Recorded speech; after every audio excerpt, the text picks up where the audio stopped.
तो चलिए दोस्तों, आज के वीडियो की शुरुआत करते हैं। और आज यदि आपने देखा होगा तो हमारा मार्केट देख सकते हैं, पहले अच्छा खासा खुला, फिर उसके बाद थोड़ी गिरावट हुई और फिर से अगर आप देखेंगे तो रिकवर हुआ अच्छा खासा। और अगर आपने देखा होगा तो निफ्टी, अगर आप देखेंगे निफ्टी 50, तो उसमें एक अच्छी खासी तेजी थी, उसमें लगभग 200 पॉइंट ऊपर मतलब ग्रीन में बंद हुआ वो। और उसी की तरफ अगर आप देखेंगे बैंक निफ्टी, तो उसमें इतनी तेजी नहीं थी, वो सिर्फ मतलब अगर आप देखेंगे तो केवल 100-150 पॉइंट के ऊपर ही मतलब बंद हुआ। इसका भी यदि आप कारण देखेंगे तो आपको पता ही है, बैंक निफ्टी में कि देख सकते हैं आप, बैंक निफ्टी में आपको पता होगा एचडीएफसी बैंक का तो ज़्यादा वेटेज है, लेकिन उसके साथ ही आईसीआईसीआई बैंक का भी वेटेज है, एक्सिस बैंक का भी काफ़ी ज़्यादा वेटेज है। तो दोनों बैंक में अच्छी खासी गिरावट देखने को मिली, एक्सिस बैंक भी और आईसीआईसीआई बैंक भी, जिसकी वजह से अगर आप देखेंगे तो बैंक निफ्टी को इतना भागते नहीं आया।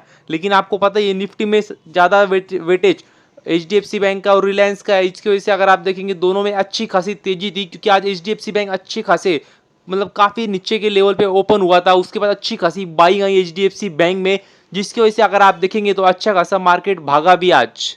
और यदि आगे बात करें आज पीडीलाइट इंडस्ट्रीज के बारे में, तो देख सकते हैं अच्छी खासी तेजी थी इस कंपनी में, काफ़ी बेहतरीन कंपनी है, अच्छा खासा मार्केट शेयर इनका एडिटिव सेगमेंट में। और यदि बात करें तो मैंने आपको कल ही बताया था, रिजल्ट काफ़ी अच्छे थे, बहुत ही बढ़िया रिजल्ट थे। इतनी बड़ी कंपनी होने के बावजूद भी अगर आप देखेंगे तो जिस तरह से कंपनी ने ग्रोथ दिखाई थी वो काफ़ी लाजवाब थी। और इसी की वजह से अगर आप देखेंगे तो अच्छी खासी तेजी थी आज, और वो बरकरार रही अगर आज पूरे दिन देखेंगे तो। और यदि आगे बात करें तो इस कंपनी का नाम है बोनदादा इंजीनियरिंग लिमिटेड। तो इस कंपनी की यदि बात करें तो मतलब क्या कहूँ मैं, कंपनी में अपर सर्किट लग चुका है। और मतलब आज के दिन में अगर पिछले कुछ समय भी अगर आप देखेंगे तो देख सकते हैं कंटिन्यूसली कंपनी मतलब ट्रेडिंग बहुत कम होती है, इसमें लगातार अपर सर्किट में रहती है। पिछले 5 दिन में ही कंपनी ने 38% के 38% के रिटर्न केवल पिछले 5 दिन में बना के दिए। और अगर आप देखेंगे पिछला एक महीना मतलब सिर्फ जनवरी महीने में तो 60% के रिटर्न पिछले एक महीने में बना के दिए। तो मैं अभी क्या बोलूं, मतलब मैंने आपको कंपनी को मतलब स्टडी करने के लिए काफ़ी समय पहले दिया था और तभी कहा था काफ़ी ज़बरदस्त कंपनी लग रही है, इंटरेस्टिंग कंपनी लग रही है और काफ़ी छोटी कंपनी है तो रिस्क भी काफ़ी ज़्यादा है, मगर कंपनी का जो सेक्टर है वो काफ़ी बढ़िया है, तो तभी मैंने कहा था। और देख सकते हैं कंपनी कंटिन्यूसली देख सकते हैं आप, जबरदस्त रिटर्न कंपनी ने बना के दिए। और देख सकते हैं पिछले एक साल में 306% के रिटर्न कंपनी ने बना के दिए। अभी ऐसा जरूरी नहीं है क्या कंपनी भाग रही है तो आपको लेना ही है, मगर मैंने फिर से आपको वही बताऊंगा, कंपनी को आप एनालिसिस करिए, कंपनी को रडार पे रखिए, आप कंपनी के बारे में जितनी जानकारी हो सकती है उतना इकट्ठा करिए और फिर आपका जो डिसीजन बनता है फिर वो डिसीजन लीजिए। मगर मुझे तो भी काफ़ी ज़बरदस्त कंपनी लग रही है ये, आप भी आपके रडार पे रखना। और फ्यूचर इसी का, इसी सेक्टर का है, मतलब रिन्यूएबल सेक्टर में कंपनी काम करती है और इसी का फ्यूचर है। तो मतलब एक बात आप ध्यान में ले लीजिए, रिन्यूएबल सेक्टर में पैसा बनने वाला है, क्योंकि ये इसी का फ्यूचर है। सिर्फ अभी इस कंपनी में बनेगा या नहीं बनेगा ये आपको देखना है। और यदि आगे बात करें तो इस कंपनी का नाम है इरेडा, मतलब Indian renewable energy development agency limited, IREDA. इस कंपनी की यदि बात करें तो मतलब क्या कहूँ मैं, अभी कंपनी में अपर सर्किट पे अपर सर्किट चल रहे हैं मतलब। और अगर आप देखेंगे तो ट्रेडिंग काफ़ी कम हो रही है, अपर सर्किट ही ज़्यादा चल रहे हैं। और मतलब जिन्होंने मतलब किसी को भी आईपीओ में आईपीओ लग गया होगा इस कंपनी का और उसने अगर शेयर नहीं बेचे होंगे तो वो तो मतलब माला माल हो गया होगा। मतलब काफ़ी ज़बरदस्त रिटर्न बना के दिए, देख सकते हैं आप 170% की रिटर्न बना के दिए। और सबसे महत्वपूर्ण बात, कितने कम समय में दिए, आप देख सकते हैं कंपनी कब लिस्ट हुई थी, तो यदि आप देखेंगे तो देख सकते हैं नवंबर एंड में, मतलब दिसंबर जनवरी, मतलब केवल 2 महीनों में इतने ज़बरदस्त खूंखार रिटर्न बना के दिए कंपनी ने, मतलब मैं क्या बोलूँ अभी। और मतलब ऐसे ही नहीं दिए, जिस सेक्टर में कंपनी काम कर रही है वो भी आपको देखना होगा, मतलब गवर्नमेंट कंपनी है मगर काम क्या करती है, मतलब ये भी आपको देखना होगा। रिन्यूएबल सेक्टर में कंपनी काम करती है और उसको बढ़ावा देती है, तो कैसे, तो लोन देती है, फाइनेंस करती है, तो मतलब काफी जबरदस्त काम है कंपनी का। और यदि अगर आप देखेंगे तो कंपनी सेटल हो गई थी 120 के 110 120 के आसपास, मतलब कंसोलिडेट कर रही थी शेयर प्राइस, लेकिन फिर प्रधानमंत्री जी हमारे आ गए और उन्होंने घोषणा कर दी।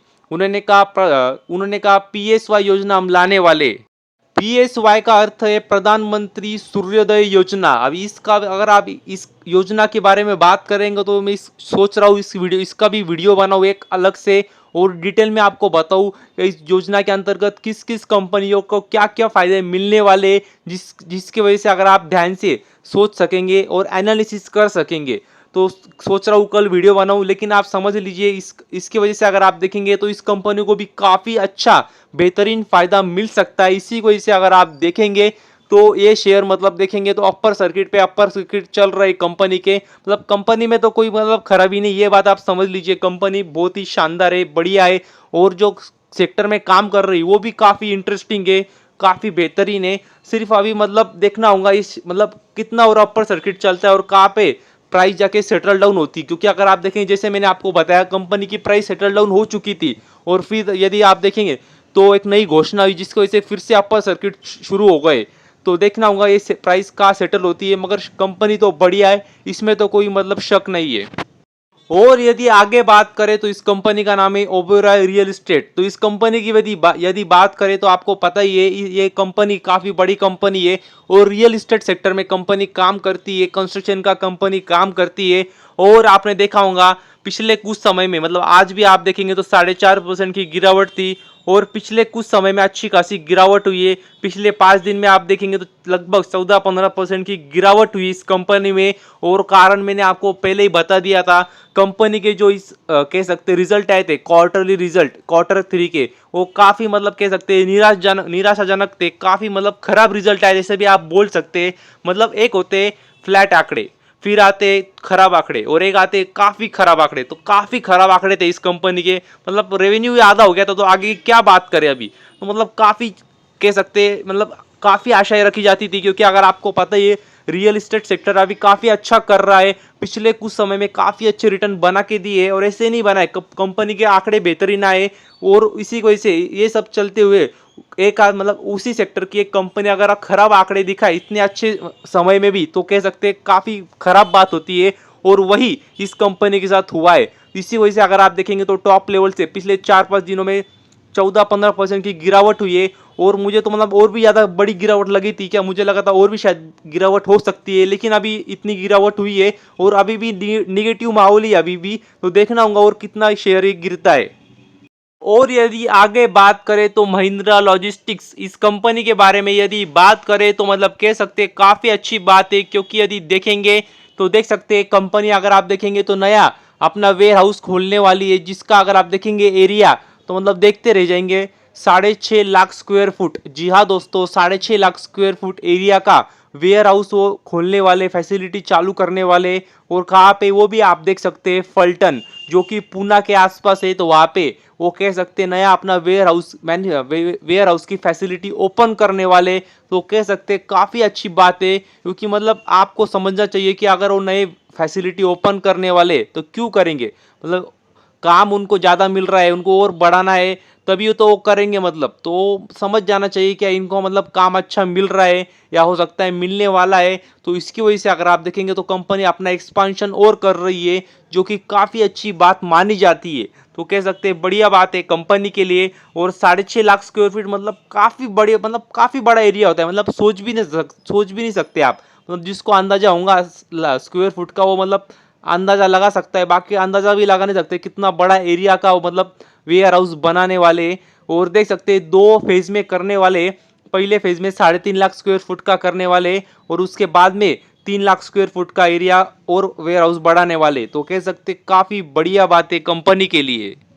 तो यदि आगे बात करें तो इस कंपनी का नाम है अशोका बिल्डकॉन। तो इस कंपनी की यदि बात करें तो मतलब नाम में ही सब कुछ है।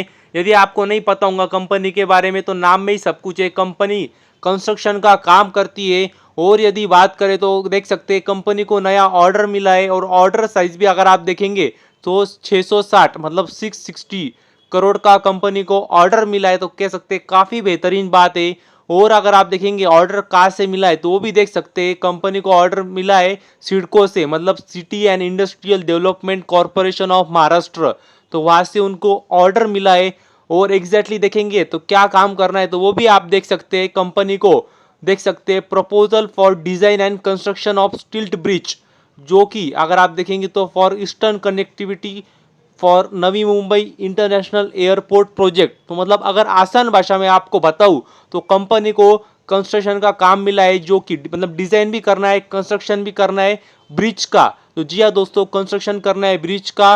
और अगर आप देखेंगे तो ये जो है ब्रिज है वो कनेक्ट करेंगे नवी मुंबई इंटरनेशनल एयरपोर्ट को। तो मतलब कह सकते हैं काफ़ी बढ़िया बात है कंपनी के लिए। और 660 करोड़ का प्रोजेक्ट मिला है तो काफ़ी अच्छी बात है, क्योंकि मैंने आपको बताया है जब छोटी कंपनी होती है तो उनके लिए प्रोजेक्ट मायने रखती है, और इतना बड़ा प्रोजेक्ट जब मिल जाता है तो काफ़ी अच्छी बात होती है। तो कह सकते हैं काफ़ी बढ़िया बात है कंपनी के लिए। तो बस अभी के लिए इतना ही। Thank you very much. और भी ऐसे वीडियोज़ देखते रहिए।